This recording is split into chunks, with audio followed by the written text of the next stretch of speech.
Solid waste management এবং air ম্যানেজমেন্টে কোটি কোটি টাকা দিচ্ছে কেন্দ্র সরকার, কিন্তু সেই টাকা কোথায় যাচ্ছে? সেই টাকা কি ৭৫-২৫ ভাগ হচ্ছে? বিস্ফোরক মন্তব্য করেন বিজেপির রাজ্য কমিটির সদস্য কৃষ্ণেন্দু মুখার্জি। এক সাংবাদিক সম্মেলনে তিনি বলেন, আসানসোল পৌর নিগমে কোটি কোটি টাকা দুর্নীতি রয়েছে এবং দুর্নীতির সাথে জড়িত রয়েছে সবাই। তিনি স্পেসিফিক নাম করে সৌমেন্দ্রনাথ ঘোষ থেকে শুরু করে বেশ কয়েকটি নাম তিনি সামনে আনেন, বলেন এই ব্যক্তিগুলি জড়িত রয়েছে। সাংবাদিকদের বৈঠকে কি বলেছেন বিজেপির রাজ্য কমিটির সদস্য কৃষ্ণেন্দু মুখার্জি, শোনাবো আপনাদের।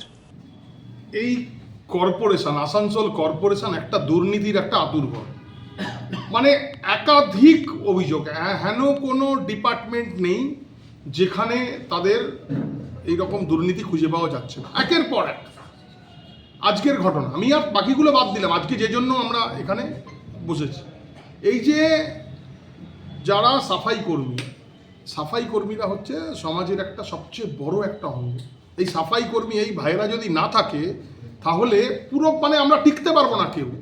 এবং আপনারা জানেন যেভাবে আমাদের প্রধানমন্ত্রীকে আপনারা দেখবেন, নরেন্দ্র মোদীজিকে দেখবেন কিভাবে সাফাই কর্মীদের কিভাবে সম্মান করেন। এই সাফাই কর্মীরা সারা দিন রাত এই কঠিন পরিশ্রম করে আমাদের যত বর্জ্য পদার্থ, যত ময়লা নোংরাকে এরা সরায়, সমাজ থেকে পরিষ্কার করে ক্লিনিং করে।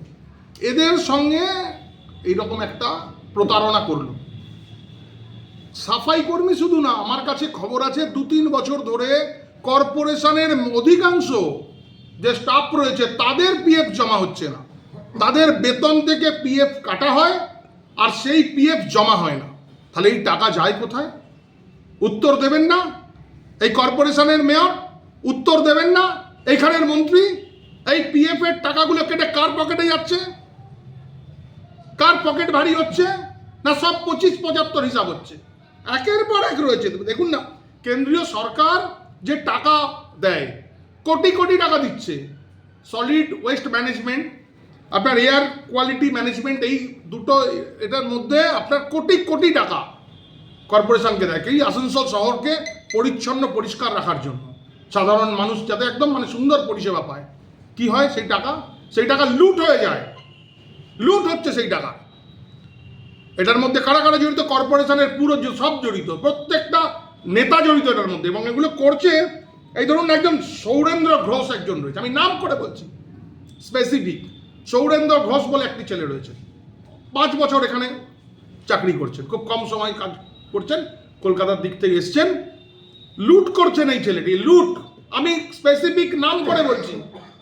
অ্যাসিস্ট্যান্ট ইঞ্জিনিয়ার রয়েছেন, একটা রয়েছে আবু জাফর খান, এই স্যানিটাইজেশন যে ডিপার্টমেন্ট রয়েছে এই ডিপার্টমেন্টের এক্সিকিউটিভ ইঞ্জিনিয়ার। তার চাকরির একটা চিঠি এসছে আমার কাছে, আমি পরে এটা নিয়ে যাব, এটা পরবর্তী পার্টে আমি যাব। তার চাকরির ব্যাপারে, তার তো চাকরিটা বোধহয় বেআইনি, আমার কাছে এসছে, কাগজপত্র কিছু এসছে, কিছু লোক পাঠিয়েছে। এটা নিয়ে পরে আমি বলবো কথা। এই যে এদের নেতৃত্বে এইসব জিনিস ঘটছে, পরপর আপনার ঘোটালা, কন্টিনজেন্সি ফান্ড দেখায় লক্ষ লক্ষ টাকার, খাওয়া দাওয়া এই ওই কর্পোরেশনের কন্টিনজেন্সি ফান্ড। আপনার কর্পোরেশনের গাড়ির রিপেয়ারিং 50 লক্ষ টাকার উপর রিপেয়ারিং, একটা বিল। আপনারা অ্যাকাউন্টসে যান, কর্পোরেশনের অ্যাকাউন্ট থেকে আপনি জিজ্ঞেস করুন যে আমি কৃষ্ণেন্দু মুখার্জি যে কথাগুলো বলছে, আপনারা জানতে যান এগুলো। একের পর এক পারচেজিং, পুরো পারচেজিংয়ে ঘোটালা। এইভাবে এই যে টাকা পয়সা আসছে কেন্দ্র সরকার, সেই টাকা নিয়ে লুট চলছে। এই কয়েকটা আধিকারিক, তারা এই লুটের মাথা, এবং এই টাকা পুরো তৃণমূল কংগ্রেসের সমস্ত নেতার কাছে পৌঁছাচ্ছে। কোনো প্রতিবাদ নেই, কোনো আওয়াজ নেই। এইভাবে আসানসোলের মানুষকে নাগরিক পরিষেবা থেকে বঞ্চিত করা হচ্ছে এই ঠকবাজ সরকার। এদের এক মুহূর্ত থাকার অধিকার নেই, না সরকারে না এই কর্পোরেশনে।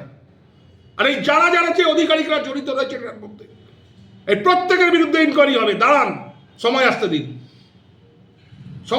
2-3 মাস যাক। এই যতগুলো অফিসার রয়েছে, এই আধিকারিক রয়েছে, প্রত্যেকের বিরুদ্ধে আমরা ইনকোয়ারি করাবো। প্রত্যেকের গারদের পিছনে এদের যে পাঠাবো আমরা। নাগরিক পরিষেবা থেকে বঞ্চিত করছে, প্রত্যেকটা নাগরিকের টাকা, ট্যাক্সের টাকা, সেই টাকার নয় ছয়। এই হতে দেবো না, এই জিনিস চলতে পারে না। আজকে চিন্তা করুন, এই যে সাফাই কর্মী যারা রয়েছে, এই সাফাই কর্মী এই ভাইদের ক্যাজুয়াল স্টাফ, এদের উচিত না পার্মানেন্ট করা? এখনো পর্যন্ত পার্মানেন্ট করেনি। তাদের আপনি দেখুন ড্রেস নেই, জুতো নেই, তাদের একটা তো প্রত্যেক মাসে একবার করে তাদেরকে টেস্ট করা উচিত, মেডিকেল টেস্ট করা উচিত, তাদের মধ্যে কোনো রোগ হচ্ছে না কিছু হচ্ছে।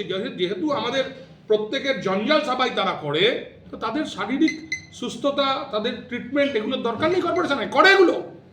তাদের ভাগের টাকা, তাদের টাকা লুট করছে এরা, চুরি করতে করতে করতে করতে কোন পর্যায়ে এসে দাঁড়িয়েছে দেখুন। শহর আসানসোলের মহিশিলা কলোনি কার্যত একটি আধুনিক উপনগরী। আবাসন শিল্পের চাহিদা মেটাতে ক্লাসিক রিয়েলটরস আরও একটি প্রকল্প, তপতি এনক্লেভ G+5। তপতি এনক্লেভে আপনি পাবেন 3 BHK ও 2 BHK এর আধুনিক রুচিসম্মত মনের মতো ফ্ল্যাট। বিশাল কম্পাউন্ডে রয়েছে গার্ডেনিং থেকে শুরু করে parking plaza, 24/7 lift, electric, water service and many more. সবুজ প্রকৃতির মাঝে দূষণমুক্ত পরিবেশে নির্মিত হচ্ছে Tapati enclave. Tapati enclave Shimultala beside wax museum, 1 number Mahishila colony, Asansol. For more details contact 8391909997 and 9735120312। শিল্প শহর রানীগঞ্জের আবাসন শিল্পে এক নতুন দিগন্ত নিয়ে এসেছে Aditya infra, a prestigious project the nest by Aditya infra, Raniganj তার bungalow, Asansol municipal corporation, ward 93। NSB রোডে দ্রুত গতিতে এগিয়ে চলেছে B+G+7 residential and commercial multi storey complex the nest. The Nest, a premium residential and commercial B+G+7 housing project by Aditya Infra, your trusted ally in the world of real estate. শুধু Asansol municipal corporation 93 নম্বর word তার Bangla Ashoka petrol পাম্পের পাশে নির্মিত হচ্ছে আপনার স্বপ্নের বাড়ি the nest. So come soon and book your dream home at the Nest.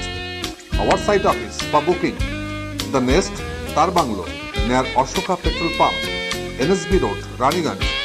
Mobile number 9348866332, 94340657829, 99326 79801 and 94341 33742.